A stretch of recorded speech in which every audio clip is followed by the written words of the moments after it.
सोमदत्त नाम का एक बहुत ही चालाक और लालची व्यापारी एक छोटे से कस्बे में रहता था। उसका मानना था कि दुनिया में भावनाओं का कोई मोल नहीं है, हर चीज की एक कीमत होती है। वह अक्सर कहता, अगर कोई मुझे अच्छी कीमत दे तो मैं अपनी आत्मा भी बेच दूं। एक शाम जब सोमदत्त जंगल के रास्ते लौट रहा था, उसकी मुलाकात एक रहस्यमयी काले लिबास वाले व्यक्ति से हुई। उस व्यक्ति की आंखें अंगारे जैसी चमक रही थीं। उसने सोमदत्त को रोका और कहा, सोमदत्त, मैं तुम्हारी तरक्की से बहुत प्रभावित हूं। क्या तुम मुझसे व्यापार करना चाहोगे? सोमदत्त की आंखों में चमक आ गई। उसने पूछा, तुम क्या खरीदना चाहते हो? मेरे पास अनाज है, रेशम है और कीमती पत्थर भी।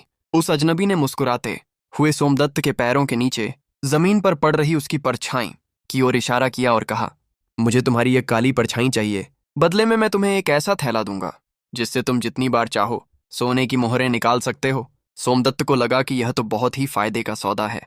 परछाई का भला क्या काम? ये तो बस धूप में साथ चलती है, न यह खाना खाती है, न पैसे कमाती है। उसने तुरंत हाँ कर दी। अजनबी ने झुककर जमीन से उसकी परछाई को ऐसे उठाया जैसे वह कोई कपड़ा हो, उसे तह किया और गायब हो गया। बदले में सोमदत्त के हाथ में एक मखमली थैला था।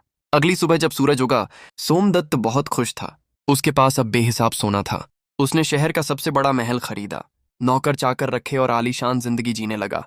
लेकिन जल्द ही उसे एक अजीब बात का एहसास हुआ। शहर के लोग उसे गौर से देखने लगे। जब वह दोपहर की धूप में बाहर निकलता तो लोग डर कर पीछे हट जाते।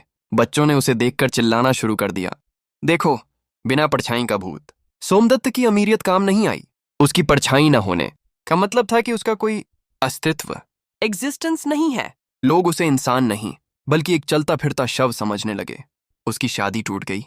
व्यापारियों ने उसके साथ काम करना बंद कर दिया। वह अपने ही आलीशान महल में कैद होकर रह गया। वह धूप से डरने लगा क्योंकि धूप उसे उसकी कमी का एहसास कराती थी। सोमदत्त को समझ आया कि उसने क्या खो दिया है। वह सोने की मोहरें तो गिन सकता था, वह अपनी पहचान खो चुका था। पछतावे की आग में जलते हुए सोमदत्त फिर उसी जंगल में गया और उस अजनबी को पागलों की तरह ढूंढने लगा। कई दिनों की तलाश के बाद वह रहस्यमयी व्यक्ति फिर प्रकट हुआ। सोमदत्त उसके पैरों में गिर पड़ा और रोते हुए बोला, अपना ये जादुई थैला वापस ले लो। मुझे मेरा सोना नहीं चाहिए, मुझे मेरी परछाई वापस दे दो। मैं इंसानों के बीच एक इंसान बनकर रहना चाहता हूँ, अजूबा बनकर नहीं। अजनबी हंसा और बोला, व्यापार में सौदा एक ही बार होता है सोमदत्त। परछाई वापस पाने की कीमत बहुत बड़ी है। तुम्हें अपना सारा धन और यह महल त्याग कर 1 वर्ष तक बिना कुछ मांगे लोगों की सेवा करनी होगी। जब तुम्हारा अहंकार पूरी तरह नष्ट हो जाएगा, तुम्हारी परछाई खुद तुम्हारे पास लौट आएगी। सोमदत्त ने एक पल की भी देरी नहीं की।